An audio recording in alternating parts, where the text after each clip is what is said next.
और लग ऐसा रहा है कि ये पूरा इलेक्शन इसी के इर्द गिर्द घूमने वाला है। उससे पहले हमने योगी आदित्यनाथ को भी सुना था, उन्होंने कहा था कि इस बार का इलेक्शन दरअसल आतंकवाद वर्सेस राष्ट्रवाद होने वाला है। तो क्या ये तमाम बयान बहादुर जो हैं बीजेपी की ही मदद कर रहे हैं? इस पर बात करने के लिए हमारे साथ खास मेहमानों का पैनल जुड़ गया है। इनका तारुफ मैं आपसे कराना चाहूंगी। कांग्रेस के लीडर शकील अंसारी साहब मेरे साथ जुड़ गए हैं और इसके साथ साथ मैं आपको बताऊं डॉक्टर सीमा सिंह पॉलिटिकल एनालिस्ट मेरे साथ मौजूद हैं, दिनेश सिंह बीजेपी के लीडर मेरे साथ मौजूद हैं और अंबिकानंद सहाय जी सीनियर जर्नलिस्ट जो है मेरे साथ जुड़ गए हैं। आप तमाम मेहमानों का बहुत बहुत इस्तकबाल है। शुरुआत शकील साहब मैं आपसे करना चाहूंगी, ऐसे वक्त में जब आपको एक एक चीज सोच समझकर बोलनी चाहिए, इलेक्शन का ये वक्त है, क्या आपको लग रहा है कि ऐसे लोग मौका दे रहे हैं बीजेपी को एक बार फिर से, और जिस तरह का बयान उन्होंने दिया है वो तो किसी भी हालत में सपोर्ट किया ही नहीं जा सकता है? देखिए, सबसे बड़ी बात यह है कि अभी आपने कहा, अभी जो कैप्शन आपने बताया कि अब ये जो इलेक्शन है ये राष्ट्रवाद और देशवाद क्या ये नए नारे हैं जी।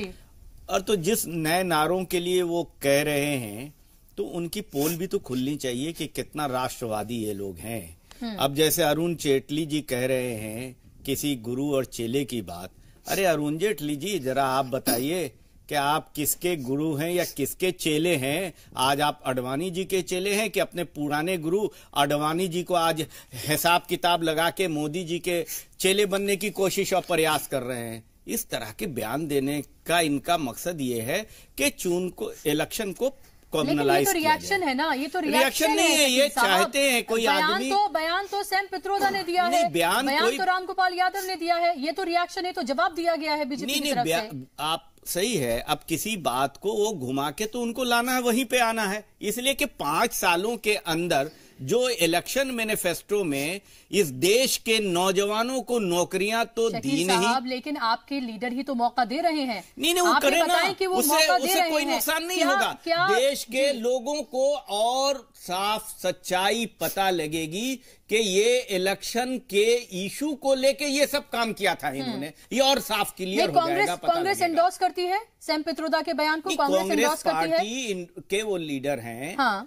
कांग्रेस पार्टी का ऑफिशियल जो वर्सन होगा वो उससे सीनियर लीडर देंगे। मैं उनसे सीनियर लीडर नहीं है कि मैं ना उनकी काट रहा हूं, उनकी बात को ना कर रहा हूं, लेकिन मैं ये कह रहा हूं जरूर कि ये जो इलेक्शन के लिए इन्होंने इशू खड़े करने की शुरुआत की है, वो कैसे भूल जाते हैं कि आज तक इस मुल्क का कोई प्राइम मिनिस्टर बिना किसी प्रोग्राम के लाहौर में उतर के किसी जिसको आज दुश्मन कहते हैं उसका जाके बिरयानी और मुर्ग मुसल्लम के साथ साथ मटन भी खा के चले आते हैं। तो वैसे अगर बात नहीं करते तो ये कहा जाता कि बात नहीं करते हैं। बात करने के लिए अगर रिश्ता शुरू किया जा रहा है तो आप सवाल उठाएंगे। फिर देखिए बुशा जी, एक जगह आप बता दीजिए कि कोई प्रधानमंत्री, इस देश का प्रधानमंत्री ऐसे ही है क्या कि वो क्या कहता है, कोई चौकीदार है, ऐसा बना दिया है ना कि कहीं भी चला जाए? अरे प्राइम मिनिस्टर का शेड्यूल होता है, विदाउट शेड्यूल, विदाउट किसी को कॉन्फिडेंस में लिए, विदाउट प्लानिंग किए हुए किसी का मुर्गा मुसल्लम और मटन खाने के लिए उतर जाएगा? नहीं, उसका रिजल्ट आया कि बिजनेस पार्टनर हुए हैं इस सरकार के बड़े बड़े लोग। और रामगोपाल जी जो कह रहे हैं ना कि जिस तरह हमारे नौजवानों को जिस तरह से कवरेज नहीं दिया गया, उनके पास मौजूद था अलर्ट, उसके बावजूद उनको प्लेन से भी नहीं भेजा गया और ऐसी गाड़ियों में भेजा गया जो जिससे प्रोटेक्शन हो नहीं सकता है, तो आप तो फेल हैं। कर तो नहीं रहे, ना जवानों को आप प्रोटेक्ट कर पा रहे हैं, ना देश के नौजवानों को रोजगार दे पा रहे हैं, ना किसानों को आप उनके पेट दे पा रहे हैं, और उसके बाद आप मामले को भटका रहे हैं, आप कम्युनलाइज कर रहे हैं, और इसकी सजा भारी भुगतनी होगी इस इलेक्शन में। वो वक्त बताएगा, बहुत दूर नहीं है वो वक्त, अब बस चंद ही दिनों का कह सकते हैं कि टाइम बचा है, जब ये पता चल जाएगा, दूध का दूध पानी का पानी हो जाएगा, किसके दावों में कितना दम है। दिनेश जी, आप ये बताइए कि सैम पित्रोदा की तरफ से बयान आता है, उसको जिस तरह से हाथों हाथ लिया जाता है, इतना इस तरह से रामगोपाल यादव के बयान पर रिएक्शन हम नहीं देखते हैं। दूसरी बात मेरी कि एक पार्टी के, एक नेशनल पार्टी के आप सदर के बारे में ये कहें, पाकिस्तानी बार बार कहें, दहशतगर्दों का सपोर्ट करने वाला कहें, अगर कोई सवाल उठाता है, ये कितना जायज है? बुसरा जी, इसलिए जायज है आपने जो ये बात कही कि राम गोपाल की बात पर नहीं प्रतिक्रिया आती है और सैम प्रदोदा की बात पर प्रतिक्रिया आती है, दोनों की बातों पर प्रतिक्रिया आई है जी। एक क्षेत्रीय पार्टी के नेता हैं और एक राष्ट्रीय पार्टी के नेता हैं और उनके कोर कमेटी के नेता हैं। इसीलिए बार बार भारतीय जनता पार्टी कहती है जिस लिमिटेड कंपनी के सीएमडी अपने तथाकथित निदेशकों में अंकुश नहीं रख सकते हैं, क्योंकि यह पहली घटना अगर होती तो मान सकता था। आज सैम प्रतोदा जी ने जो बोला है, जिस पर शकील साहब पैच लगाने की बात कर रहे हैं, ना उनके पक्ष में जा रहे हैं ना उनसे अलग होके जा रहे हैं। जब जब इस तरह की घटनाएं आती हैं, कांग्रेस पार्टी कहती है कि हमारा उनसे कोई मतलब नहीं, उनका व्यक्तिगत। आज ये पहली घटना नहीं है। अगर सैम प्रतोदा आज पहली बार इस तरह की बात किए होते तो बात समझ में आती। इसके पहले दिग्विजय जी बात करते हैं, इसके पहले मणिशंकर अय्यर बात करते हैं, इसके पहले रणदीप सुरजेवाल बात करते हैं, इसके पहले चौहान बात करते हैं, इसके पहले नवजोत सिंह सिद्धू बात करते हैं और इनके तमाम पदाधिकारी और प्रवक्ता।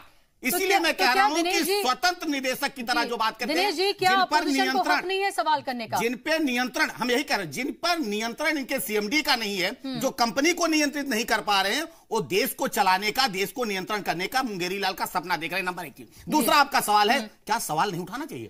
अरे बुसरा जी, आप प्रधानमंत्री पर सवाल उठाइए। बुसरा जी, आप भारतीय जनता पार्टी पर सवाल उठाइए, आप सरकार की नीतियों पर सवाल उठाइए, किसने मना किया है? लेकिन सवाल उठाते उठाते आप देश के विरोधी हो जाएंगे, देश पर सवाल उठाएंगे। यानी वो क्या कह रहे हैं? कह रहे हैं कि 8 आतंकवादी घुसाएं और कोई घटना कर दें, उसके लिए पाकिस्तान जिम्मेदार, पूरे पाकिस्तान को जिम्मेदार नहीं मानना चाहिए। मैं एक सवाल पूछता हूं, अभी आप शकील साहब से पूछ लीजिएगा, वो गिनती करके बता दें कि कितने लोग घटना कर दें, उसके बाद पाकिस्तान को जिम्मेदार ठहराया। और दूसरी चीज उन्होंने कहा किसी तरह की घटनाएं मुंबई में, उन्होंने आपकी तरफ से ये कहा गया था कि हम किसी मुल्क के खिलाफ नहीं है, ये आपकी तरफ से कहा गया था हम किसी मुल्क के आवाम के खिलाफ नहीं है, ये आर्मी एक्शन भी नहीं था बल्कि दहशतगर्दी के खिलाफ एक एक्शन था, क्योंकि हम पीस लविंग कंट्री हैं और इसकी आपकी तारीफ आपकी पूरी दुनिया में इसको लेकर हुई थी और यही वजह थी पूरी दुनिया आपके साथ खड़ी हुई थी, तमाम ममालिक जो हैं। क्या ये बताइए कि क्या किसी आम शहरी को आप किन्हीं दहशतगर्दों ने कुछ किया है तो उसके लिए आप अकाउंटेबल बनाएंगे? बुसरा जी, किसने कहा? हम तो आज भी कह रहे हैं हमारी जो सैन्य कार्रवाई थी वो आतंकवादियों के खिलाफ ही थी। और लेकिन दूसरी चीज, अगर उन आतंकवादियों को कोई पनाह दे रहा है, कोई उनको पल्लवित कर रहा है, कोई पोषित कर रहा है और वृक्ष से वो फल अगर देने की कोशिश कर रहा है, तो निश्चित तौर पर जिम्मेदारी वो देश भी होता है। बीच में नहीं बोला शकील जी। और सुनिए, जिन लोगों को मुर्ग मुसल्लम और बिरयानी खाने की आदत रही है ना, गुजरा जी, जिनको मुर्ग मुसल्लम और बिरयानी खाने की आदत रही हो ना, वो इसी तरह की बात करते हैं। और सैम प्रतोदा कहते हैं किसी तरह से मुंबई में अटैक हुआ था, क्या उस तरह के प्रधानमंत्री की तरह नपुंसक बन जाएं? आज अगर घटना हुई है, चाहे एक आतंकवादी के कारण हुई, चाहे 8, ये हमारा इस्तेमाल है, एकदम जवानी इस्तेमाल है, एकदम जवानी इस्तेमाल नहीं। अगर पिछली सरकारों ने कुछ नहीं किया है, गुजरात जी को हमारी सरकार और हमारे प्रधानमंत्री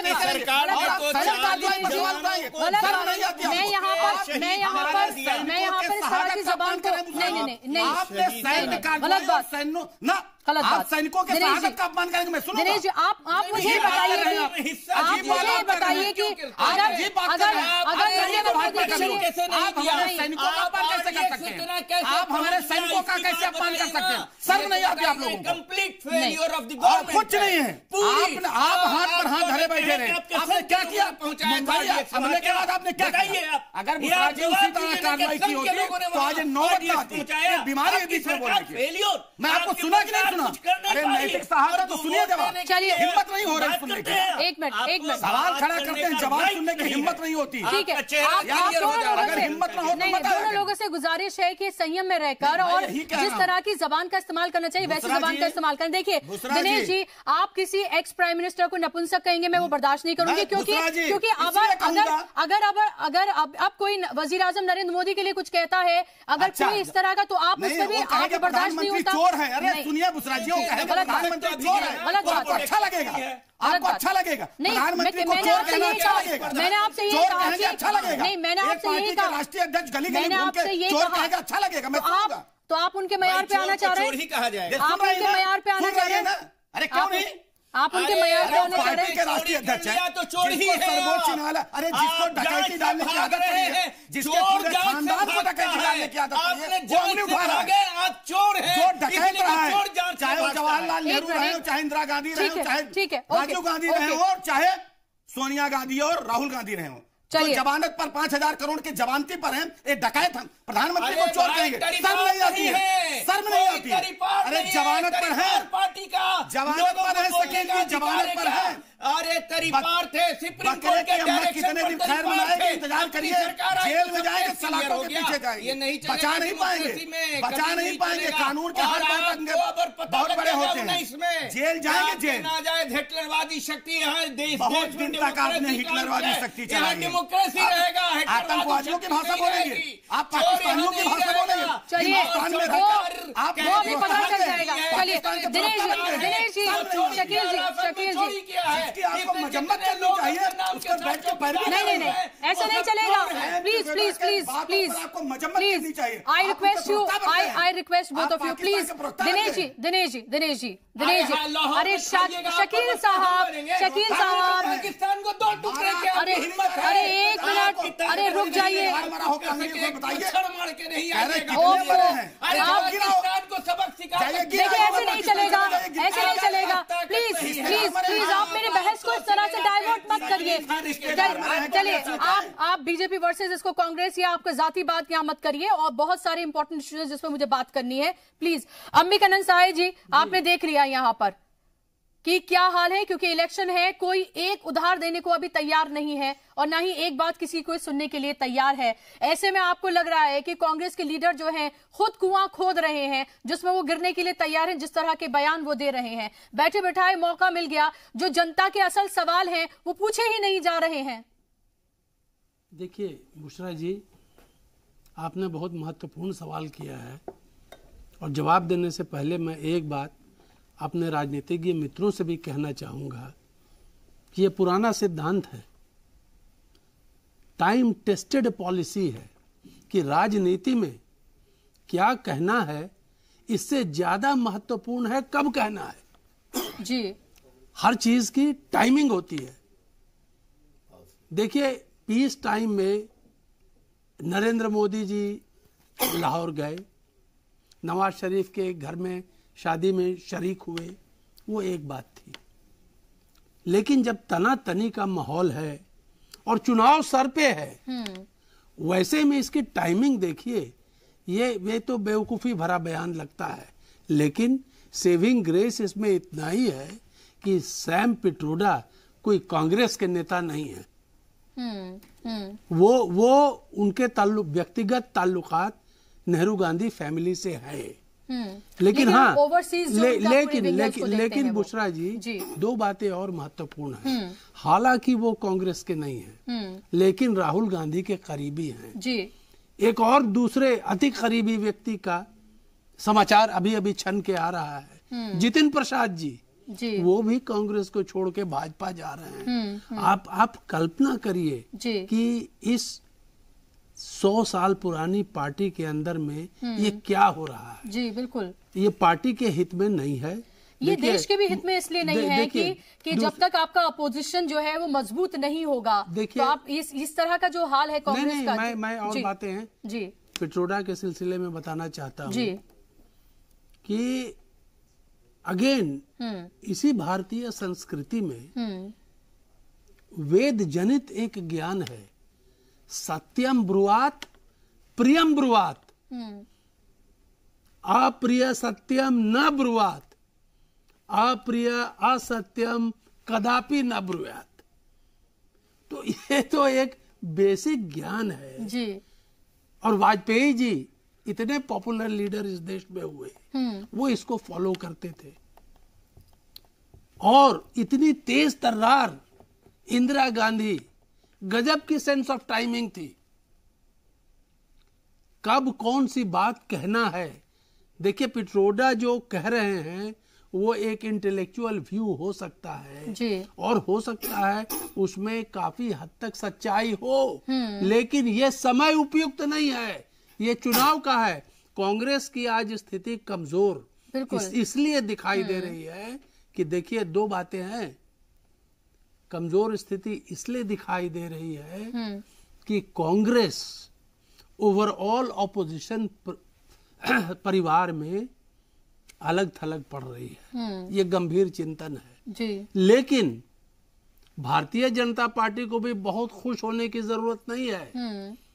इस मुल्क के 3/4 हिस्से में बीजेपी का मुकाबला क्षेत्रीय दलों से है, कांग्रेस से नहीं है। इस बात को नहीं भूलना चाहिए जी। तो बहुत खुश होने की जरूरत नहीं है। फिर सैम पिट्रोडा पे एक बात और जी कि ये कहते हैं कि ये डेटा पे बिलीव करते हैं। पॉलिटिक्स डेटा से नहीं चलती है। आज इस डेटा के कारण कांग्रेस थोड़ी पिछड़ रही है कि वो डेटा देते हैं बेरोजगारी का, डेटा देते हैं किसानों की बदहवाली का, लेकिन वो नेशनल नैरेटिव क्यों नहीं बन पा रहा है भाई? उसको बनाइए ना जी।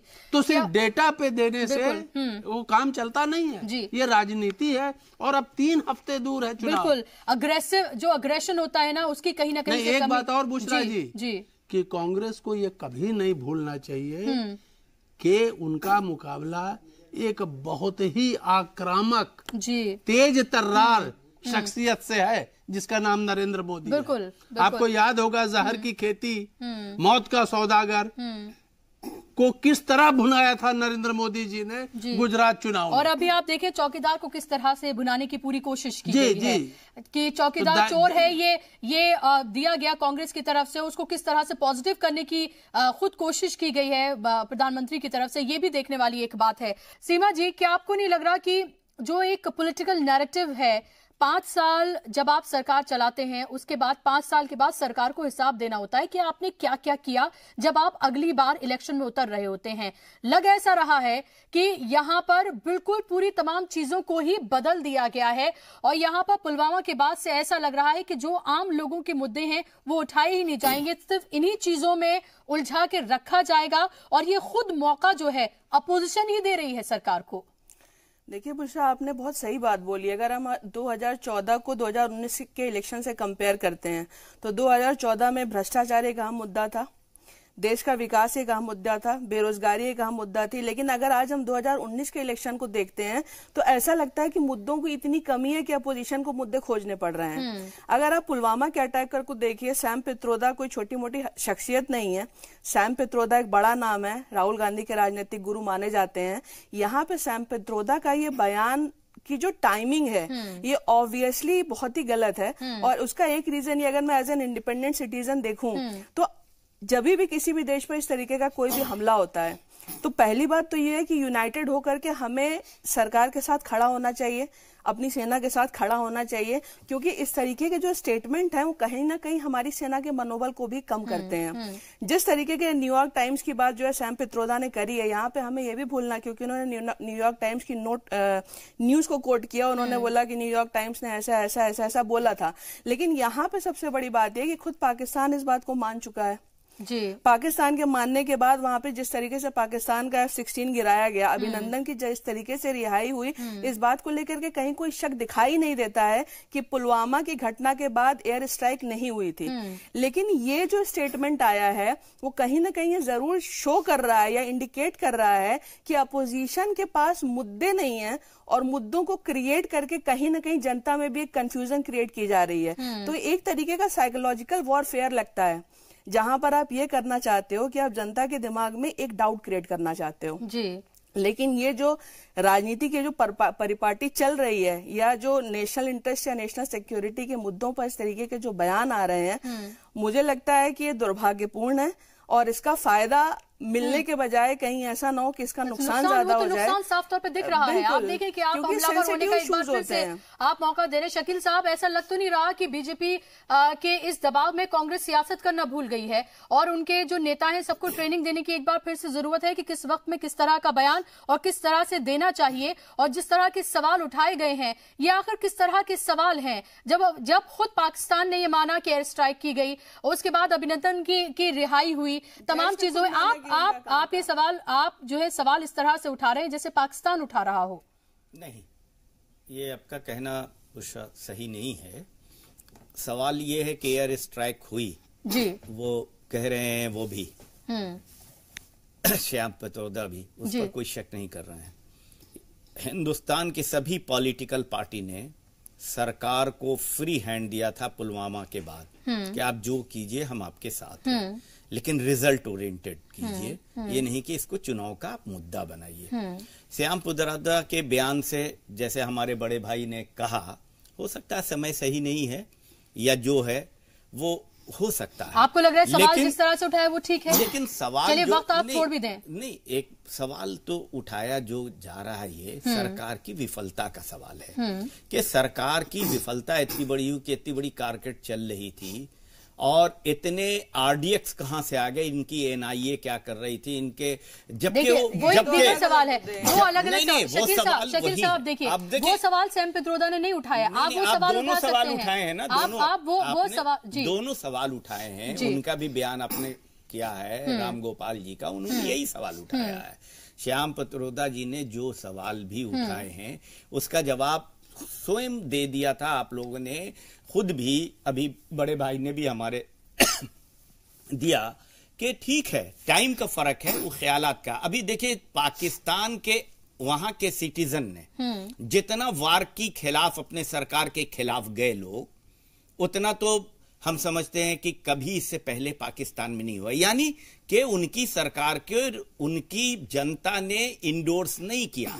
इसके मतलब यह है कि जनता नहीं चाहती है कि पाकिस्तान गलत काम करे वहां, तो वो ये कह रहे हैं। श्याम पित्रोदा का, एक सेकंड मेरी बात सुन लीजिए, श्याम पित्रोदा का कहने का वही मतलब है कि वो वहां की भी जनता जिस चीज को उनकी सरकार की, उनकी फौज को इंडोर्स नहीं कर रही है, उसके लिए हम वहां की जनता को, उनकी जनता को हम दोष नहीं दे सकते, उनकी आईएसआई को, उनकी सरकार को, और उनकी सरकार को सबक सिखाने में हमारी सरकार सफल नहीं हुई है। लेकिन ये कहना कि जिस तरह से हुआ, जिस तरह से स्ट्राइक की गई, वो ठीक नहीं था, इसको आप किस तरह से देखते हैं? ये किस तरह का सवाल है? किस तरह के स्ट्राइक, कैसे रिजल्ट कैसा होता है? रिजल्ट कैसा होता है? पाकिस्तान के 2 टुकड़े 1971 में कर दिया गया था। 1965 में पाकिस्तान, हमारे प्राइम मिनिस्टर लाहौर तक पहुंच गए थे। रिजल्ट इस तरह से आता है कि हिंदुस्तान में हम उनको पूरी सजा दें। और अभी जैसे बात आई, हमारे बड़े भाई ने सारी बात सही कही। एक बात कहे कि प्राइम मिनिस्टर को चला जाना, ठीक है, उस वक्त चले गए थे प्राइम मिनिस्टर वहां बात करने के लिए जब सरकारी तंत्र के जरिया और एनडीए सरकार, मोदी सरकार ने ऐलान किया कि हम किसी कीमत पर हम पाकिस्तान से बात नहीं करेंगे। एक तरफ आपने ऐलान कर दिया बात नहीं करेंगे, दूसरी तरफ आपका एरोप्लेन लाहौर में शादी अटेंड कर रहा है और मुर्गा खा के वापस आ रहे हैं। ये जो दो तरह का स्टैंडर्ड है ना, वो स्टैंडर्ड की बात मैं कह रहा हूं कि डबल स्टैंडर्ड है। आप कहते बात नहीं करेंगे, कोई नहीं करेगा बात, आप क्यों करेंगे? और जब बात करेगा तो प्राइम मिनिस्टर नहीं, हो सकता है वहां क्या डील करने गए आज तक देश की जनता को नहीं बताया गया कि वहां क्या हुआ, क्या डील किया गया, कैसे डोभाल के बेटे के साथ वहां बिजनेस चल रहा है, पूरे हिंदुस्तान में नहीं पूरी दुनिया के आ रहा है। तो ये बातें हैं ना, वो आप जो कह रहे हैं कि राष्ट्रवाद मेरे ही पास है, अगर कोई बोलेगा मेरे खिलाफ तो देशद्रोही होगा, ये गलत है, ये नैरेटिव गलत है और ये देश की जनता इनको बताएगी कि तुम गलत कर रहे हो, देश के साथ धोखा दे रहे हो। दिनेश जी, ये बताइए मुझे कि क्या बीजेपी के खिलाफ बोलना या बीजेपी पर सवाल खड़ा करना या सरकार पर सवाल खड़ा करना, क्या देश पर सवाल खड़े करने जैसा हो गया? क्या पार्टी अब देश हो गई है? बुशरा जी, मैंने अपने ओपनिंग रिमार्क में कहा था कि आप भारतीय जनता पार्टी का विरोध करिए, मैंने कहा था, हमने कहा था आप सरकार की नीतियों का विरोध करिए, हमने कहा था, लेकिन आप भारतीय सेना के मनोबल को तोड़ने का काम कर रहे हैं। और शकील साहब तो ऐसे बात कर रहे थे जैसे वो पाकिस्तान के प्रधानमंत्री का मेनू तय करने यही गए थे। और प्रधानमंत्री जिस तरह से बार बार कहना चिकन खाने गए थे, मुर्ग मुसल्लम खाने, मतलब जरा एक मिनट हम बीच में आपको बोले, आपने 5 मिनट बोला, मैंने बोला, चलिए ठीक है, आप उनको बोलने दीजिए। इसलिए और दूसरी दिक्कत क्या है कांग्रेस, हम कह रहे हैं कि आप करिए, अपोजिशन का काम होता है, लेकिन कम से कम कृपया करके सेना के मनोबल को तोड़ने का काम ना करिए। और जब चीफ मार्शल खुद आकर कहे कि हम वहां पेड़ उखाड़ने नहीं गए थे जी, और हमारा काम होता है स्ट्राइक करना, लेकिन उसके बाद दिनेश जी 300, 400, 600, 650 और फिर और फिर खुद एयर चीफ मार्शल ने आके सामने आके कहा कि हम नंबर नहीं बता सकते, फिर वो नंबर कहां से आया। और फिर आप ये देखें तमाम रैलियों में, तमाम जगहों पर जिस तरह से पीछे पोस्टर्स लगा के और खुद अपना पोस्टर आगे लगा के, तो क्या लोग आपसे सवाल नहीं पूछेंगे? कि आप पूछना चाहिए, हमने मना किया, लेकिन सुन लीजिए, मुझे मौका तो दीजिए जी। देखिए कांग्रेस पार्टी ना अभी कह रहे थे साहब कि डेटा में फंस गई। ये डेटा नहीं, कांग्रेस पार्टी डेटा और बेटा दोनों में फंस गई। इसी चक्कर में इनको समझ में आ नहीं रहा था कि डेटा और बेटा में फंसी थी, और पहले बेटी देखते थे कितनी पेटी आ रही है और फिर बेटी में फंस गए हैं। इसलिए हम कह रहे हैं इससे निकल नहीं पा रहे हैं। और कांग्रेस पार्टी की समस्या क्या? अभी मैं एक चैनल पे था, वो सैम प्रदोदा के बयान से कांग्रेस को अलग कर रहे थे, यहां शकील साहब उनके समर्थन में जुटे हुए। तो कांग्रेस पार्टी का स्टैंड ही नहीं समझ में आ रहा है, और कांग्रेस पार्टी को खुद समझ में नहीं आ रहा है। इसीलिए हम बार बार कहते हैं ये पूरी तरह से कंफ्यूज ही नहीं, फ्यूज है। दूसरी चीज आपने कहा, देखिए बात है कि आपने कहा कि नंबर्स। बुसरा जी एक चीज आप ये समझिए कि क्या बोलने से सेना का मनोबल बढ़ेगा, देश का मनोबल बढ़ेगा, और क्या बोलने से सेना का मनोबल घटेगा। ये दोनों चीजों में कम से कम कॉमन सेंस होना चाहिए। और मैं कह रहा हूं मैं बता रहा हूं, तथ्य सेना देगी और तथ्य सरकार समय के साथ देगी। एक चीज आप जान लीजिए, आप क्या समझते हैं तथ्य नहीं आएगा? तथ्य सामने आएगा, और कितने मरे हैं, कितने लोग मारे गए। हम एक चीज और पूछना चाहता हूं, अगर हम 300 कहते हैं तो कांग्रेस को तकलीफ, हम तो कह रहे हैं 500 मारे। दिनेश जी मेरी बात सुनिए, आप कोई आपसे ये पूछ नहीं रहा है कितने मरे कितने नहीं मरे। जो पूरी आवाम है वो इस बात से खुश है कि जाकर हमारी जो सेना है उसने वहां जाकर एयर स्ट्राइक की, उनके घर में घुसकर मारा। लेकिन उसके फौरन बाद अगर जल्दबाजी में ये कहा जाए कि 250, खुद अमित शाह ने कहा कि 250, फिर उसके बाद 300, किसी ने आके कहा 350, आखिर ये किस तरह का सवाल है? बुसरा जी मैं यही कह रहा हूं, एक चीज मैंने यही कहा ना कि क्या कहने पर, क्या जैसे कि आप किसी को मान लीजिए 302 में आप फांसी सजा दे दीजिए, कहीं ना छपे, लेकिन वातावरण में उससे फर्क पड़ता है। अगर कोई गलत काम करता है, वातावरण के लिए कर रहे हैं या असली अटैक के लिए कर रहे हैं? सुनिए ये जुमला, आप वातावरण के लिए कर रहे हैं या अगर इतनी हड़बड़ी है कितने लोग मरे हैं, तो कृपया करके वीजा के लिए अप्लाई करें। क्योंकि बाकी तो त्रिपोदा जी जो कह रहे थे, जिनकी आप बात किए, न्यूयॉर्क टाइम्स और राइटर्स की बात कर रहे थे, यही तो इत्तेफाक देखिए ना। कांग्रेस पार्टी को विदेशी मीडिया पर विश्वास है, कांग्रेस पार्टी को पाकिस्तान पर विश्वास है, लेकिन कांग्रेस पार्टी को ना तो भारत सरकार पर विश्वास है, ना भारत सरकार के प्रधानमंत्री पर विश्वास है, ना तो भारत की सेना पर विश्वास है। यही तो अंतर है। मैं कह रहा हूं कि कुछ दिन के बाद ये कह देंगे कि ये जुमले थे। अरे कुछ दिन के बाद ये कह देंगे ये इनके प्रेसिडेंट ने कहा था। अरे जुमलेबाजी आप कर रहे हैं, इसीलिए लोगों को भरोसा नहीं है। ठीक है, और गेस्ट पे मेरे साथ सीमा जी आप कुछ कहना चाहते हैं? फिर से बुसरा जी, हम नहीं कह रहे, हम कह रहे हैं अपोजिशन का काम होता है, लेकिन अपोजिशन हेल्दी डेमोक्रेसी का ये नियम होता है। हेल्दी डेमोक्रेसी का ये नियम है। अपोजिशन अगर मजबूत नहीं है, सेना पर सवाल उठा देंगे जी। आपकी हिफाजत के लिए वहां पे जान गंवा रहे हैं, शर्म नहीं आती है, शर्म नहीं आती है, शर्म नहीं आती है आपको। गजब मैं कहता 1000 मरे हैं। अरे अगर कांग्रेस पार्टी के रिश्तेदार मरे बताइए, तकलीफ तो ऐसे हो रही जैसे आपके सेना के जवानों जैसे आपके रिश्तेदार आपने कुछ नहीं किया, आपने एक सवाल का जवाब नहीं दिया। ठीक है, क्यों नहीं किया?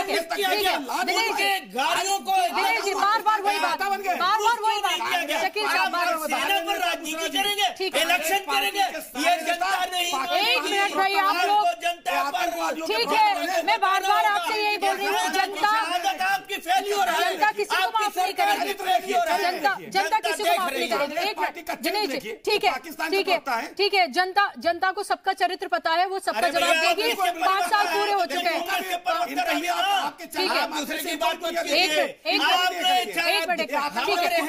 ठीक है, ठीक है दिनेश जी, शकील साहब एक मिनट मुझे मेरे प्रोग्राम थी। अरे और इससे पाकिस्तान आप बोलते हैं, ये चुनाव का मुद्दा करते हैं, नहीं चलेगा। क्या किया? एक मिनट दिनेश जी पहुंचाया, जिन्नापुर से भेजा था आपने, ये बताइए क्या? शकील साहब दिनेश जी, शकील साहब एक मिनट देखिए, यही है और ये जनता देख रही है कि दोनों ही पार्टियों को देख रही है कि दोनों पार्टियों को देख रही है, वो दोनों ही पार्टियों को देख रही है। ठीक है, वो अपने आप तय करेगी, उसने 5 साल बीजेपी को देखा है, उससे पहले 10 साल आपको देखा था।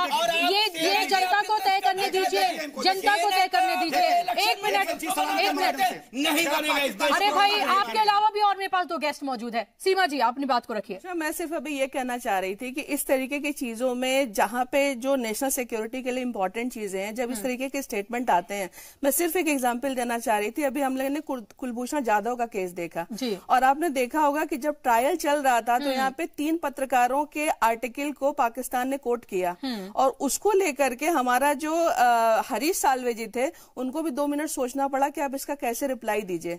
तो मेरा सिंपल से कहने का मतलब ये है कि नेशनल इंटरेस्ट के इश्यूज में जब इस तरीके के ऑब्जेक्शंस या क्वेश्चंस उठाए जाते हैं तो कहीं ना कहीं वो हमारे इंटरेस्ट के बजाय उनके इंटरेस्ट को ज्यादा सर्व करते हैं। और आपने देखा है कि पाकिस्तानी मीडिया पे किस तरीके से इन बातों को दिखाया जा रहा है। तो ये जनता के मनोबल के साथ साथ, सेना के मनोबल के साथ साथ, ये एक बहुत बड़ा सवाल ये है कि क्या राजनीतिक दल राष्ट्रीय सुरक्षा के मुद्दे पर एक होकर के एक स्वर में बात नहीं कर सकते हैं। तो ये एक गंभीर मुद्दा है और इसमें कहीं ना कहीं देखिए 2019 के चुनाव इसमें महत्वपूर्ण रीजन है जो इस बात को बार बार उठाया जा रहा है। तो अच्छा ये होगा कि महागठबंधन ये जो बना, जो अभी आपने दिखाया भी, ये कुछ और अच्छे मुद्दे लेकर के आए ताकि एक अच्छी फेयर बहस हो सके। आपको नहीं लग रहा कि मुद्दे तो लाए जा रहे हैं, लेकिन जिस शिद्दत से लाए जाने चाहिए या जिन चीजों पर दरअसल जवाब दिया जाना चाहिए, उन पर जवाब न देकर किसने क्या बयान दे दिया उस पर ज्यादा जवाब दिया जाता है। अगर ये पूछा जाता है, अगर अपोजिशन ये पूछता भी है कि भाई बताइए कि आपने तो ये वादा किया था कि 2 करोड़ नौकरियां देंगे आप हर साल, उनका क्या हुआ? किसानों की एमएसपी का क्या हुआ? और स्मार्ट सिटीज आपने इतने बनाने का वादा किया था, कितने स्मार्ट सिटीज आपने बनाए? ये तमाम सवाल उठाए तो जाते हैं, लेकिन उनका जवाब उस तरह से नहीं दिया जाता जितना इन बयानों का दिया जाता है। आप ठीक कह रहे हैं बुशरा जी। देखिए, हम लोग सैम पिट्रोडा को डिस्कस कर चुके जी, राम गोपाल के बयान को भी डिस्कस कर चुके और लैक ऑफ मुद्दा को भी डिस्कस कर चुके। मैं स्टूडियो की गर्मी से थोड़ा बाहर निकलकर एक बात पे आपका ध्यान आकृष्ट करना चाहता हूँ, और आज देश की हालात, चुनावी हालात को मैं समझता हूँ कि संक्षेप में वो पेश करेगा जी। देखिए, अभी बिहार का आपने महागठबंधन का लिस्ट देख रही थी, उत्तर प्रदेश का भी लिस्ट आ चुका है जी। असल लड़ाई बिहार और उत्तर प्रदेश में है, लेकिन लड़ाई इस मुद्दा विहीन वातावरण में भी एक अदृश्य मुद्दा है जो हर जगह है। वो मुद्दा क्या है? Arithmetic versus chemistry. Arithmetic opposition के साथ है, इसमें कोई 2 राय नहीं है, कोई डिबेट की आवश्यकता नहीं है कि अगर गणित सही पड़ा तो भारतीय जनता पार्टी लाख राष्ट्रवाद के बावजूद हार जाएगी। लेकिन अगर chemistry represented by prime minister Narendra Modi, उनकी डायनामिक पर्सनालिटी, उनके तर्कश के अनेक तीर, उनका आक्रामक प्रचार, उनकी लड़ाई इसीलिए मैं कहता हूं ये अरिथमेटिक वर्सेस केमिस्ट्री है। अब 2014 में केमिस्ट्री जोरदार ढंग से हावी हुआ प्रधानमंत्री नरेंद्र मोदी का। तब फ्रेश था। क्या इस बार अरिथमेटिक को बीट कर पाएगा? मेरे ख्याल से बहुत रोचक चुनाव है। देखिए, दावे अलग अलग राजनीतिक दल करते रहेंगे। मैं आपको एक बात और बताऊं जी। मैं अभी हरिद्वार से यहाँ बाई कार आ रहा था, आपने देखा स्टूडियो का माहौल, यहाँ के उत्तेजित वातावरण। मैं रास्ते में कहीं जनता को चुनाव के प्रति उत्सुक देखा ही नहीं। अजीब सा माहौल है जी। या तो जनता साइलेंटली वॉच कर रही है और वक्त पे बोलेगी, या क्या बात है, मेरी समझ के बाहर है। जी बुशरा जी। नहीं, जाहिर सी बात है, और ये भी एक अजीब सी बात है कि अगर इस तरह से माहौल देखने को मिल रहा है, क्योंकि 5 साल के बाद ये एक तरह से डेमोक्रेसी का जश्न है। नगर में आप देखिए ना, कहीं माहौल में गर्मी है, यहाँ चुनाव होने जा रहा है। 20 दिन के बाद बुशरा जी चुनाव है। बिल्कुल। जनता कहाँ उत्तेजित है जी, मैं बताऊं, गायब है जी। नहीं, देखिए, खिलाफ है ना जनता, इसलिए चुप है अभी। आप अपने हिसाब से उसको उनकी बातों को अपने फेवर में आप चूज मत करिए। जी दिनेश जी। देखिए, जिस मुद्दे पे हम लोग चर्चा कर रहे हैं उसी से आप जनता को लिंक करिए। जी। पुलवामा की घटना के बाद, पता नहीं शकील साहब भी हो सकता है, गए हों, घूमते रहते हैं, प्रवास करते हैं, एक स्वप्रेरित हम जिस चौराहे पर गुजरते थे, जिस शहर में जाते थे, कोई राजनीतिक रैली नहीं थी। कहीं 100 लोग, कहीं 50 लोग, कहीं 200 लोग हाथों में तख्तियां लेकर पाकिस्तान मुर्दाबाद किनारे के साथ निकलते थे, शाम को मोमबत्तियां जलाते थे। ये हर चौराहों पर होता था। देश में उसके प्रति नफरत और उबाल था पाकिस्तान के प्रति। आज जो कांग्रेस पार्टी की जो वो चुनावी नहीं, जरा मेरे सुन लीजिए बात। वो तो जो हमने जो हमारे जवानों की शहादत हुई है उसको लेकर था। जी दिक्कत क्या है? अच्छा ठीक है, चलिए कहिए, आपने बात कही, भाग गया और कान देखा नहीं। ठीक है दिनेश जी बात रखिए अपनी। आप चुनावी चीजों को अलग रखिए, आप इसकी बात नहीं कर रहे थे। आप अभी बात क्या कर रहे थे कि प्रतोदा जी ने जो कहा, उन्होंने सवाल जो है उस घटना के बाद एयर स्ट्राइक पर उन्होंने उठाया। उन्होंने कहा क्या ऐसे हालात बन गए थे कि आपको अटैक करने की जरूरत थी? जनता की मांग थी, वो सरकार से चाहती थी, और माननीय प्रधानमंत्री ने उसी दिन कहा था। और एक चीज और मैं निवेदन करके अपनी बात भी समाप्त करूं कि देखिए, भारतीय जनता पार्टी और कांग्रेस पार्टी के चरित्र में बेसिक अंतर बुसरा जी यही है कि हम हमेशा राष्ट्र के जो देश की आजादी की लड़ाई में नहीं रही है। चलिए मैं भी रोकता हूं ना, आपकी आजादी में रही है। एक मिनट ना, मैं सिर्फ ये निवेदन कर रहा हूं कि दोनों के चरित्र में यही अंतर है। एक जो है वो हमेशा देश के विरोध में खड़ा होता है। जब यहाँ आतंकवादी मारे जाते हैं, बता रहा हूँ, अरे शकील जी सुन लीजिए ना, जब आतंकवादी मारे जाते हैं तो कांग्रेस पार्टी के तत्कालीन अध्यक्षा की आंखों में आंसू आ जाते हैं। अच्छा, मुझे और सुनिए, जब वहीं जेएनयू के कैंपस में भारत तेरे टुकड़े होंगे और आज के वर्तमान अध्यक्ष, इनके वर्तमान अध्यक्ष खड़े होकर समर्थन करने में चरित्र है। और जब भारत माता की इनकी चुनाव की रैली में जब भारत माता जिंदाबाद के नारे कार्यकर्ता लगाता है, तो वहीं पर रोक कर सोनिया माता के जिंदाबाद के नारे, ये चरित्र में अंतर है। अच्छा मुझे दिनेश जी एक बात ही बताइए आप कि जब ये पुलवामा हुआ, आखिर ये तो तय किया जाता है ना कि किसकी जिम्मेदारी थी, किसका फेल्योर था, किसने किया, किस तरह से किया, आखिर कहां लूप होल्स रह गए। उसके बाद जिम्मेदारियां तय कर या तो उन्हें हटाया जाता है, नए चेहरों को या किसी को और जिम्मेदार शख्स को लाया जाता है। 26/11 के बाद हमने देखा था कि उस वक्त जो होम मिनिस्टर थे तो उन्होंने 3 बार कपड़े बदले थे, उनका इस्तीफा ले लिया गया था। जी, कोई कपड़ा नहीं बदला, नहीं कपड़ा नहीं बदला, नहीं कपड़ा नहीं बदला, लेकिन आप नहीं, मेरा सवाल तो ले लीजिए, आप जिम्मेदारी तो तय करते हैं ना। जिम्मेदारी नहीं है चौकीदार की, हो गया 3 स्तरों पे जो है सरकार या जनता या सेना लड़ती है। एक का काम होता है सेना का। सेना, पहले प्रधानमंत्री जी ने पहले दिन घटना के बाद किया कि देश की आवाम की जो मांग है हम उसको पूरा करेंगे, और सेना को हम स्वतंत्र हैंड देते हैं, हाथ देते हैं कि सेना को कैसे कार्रवाई करनी है, किस दिन कार्रवाई करनी है, किस तरीके से करनी है। दूसरी चीज, और तीसरी चीज, और देश की जनता तय करती है। कार्रवाई सेना ने किया, उसका आपने प्रतिफल देखा। दूसरा, अभिनंदन, पाकिस्तान की जमीन पर गए, वहां पर एक कूटनीति थी भारत की, बिना समझौते को वापस आए। और तीसरा काम जनता का है। वक्त नहीं, 30 सेकंड इंतजार कीजिए, आप फेलियर को छिपा रहे हैं, मनोबल तोड़ रहे हैं सेना का ना, वो जनता माफ नहीं करेगी। शकील जी को भी इन्होंने सस्पेंड नहीं किया, ये मैं कहता हूं। चलिए, मुझे लग रहा है इस बहस का ज्यादातर बहसों की तरह कोई नतीजा निकलने वाला नहीं है। इसी तरह से दोनों पार्टियां इसी तरह से लड़ती रहेंगी, लेकिन इस लड़ाई में, इस नूरा कश्ती में, इस तू मैमे में आवाम के मुद्दे कहीं गायब हो गए हैं। और जनता सब जानती है, ये आपको तय करना है कि 5 साल के बाद अगर आपको लगता है कि इस सरकार ने काम किया है तो आपको इसे चुनकर भेजना है, आपको सरकार बदलनी है। आपके मुद्दे क्या हैं, क्या नहीं है आपके मुद्दे, किन मुद्दों से आपको भटकाया जा रहा है, ये सब कुछ आपको तय करना है। इस स्टूडियो में बैठकर तमाम लीडर इसी तरह से अपने अपने मुद्दों को लेकर यहां पर आपको भटकाती रहेगी, लेकिन तय आपको करना है। वक्त अब आपका है। इसी के साथ हमारे इस बहस में बस इतना ही।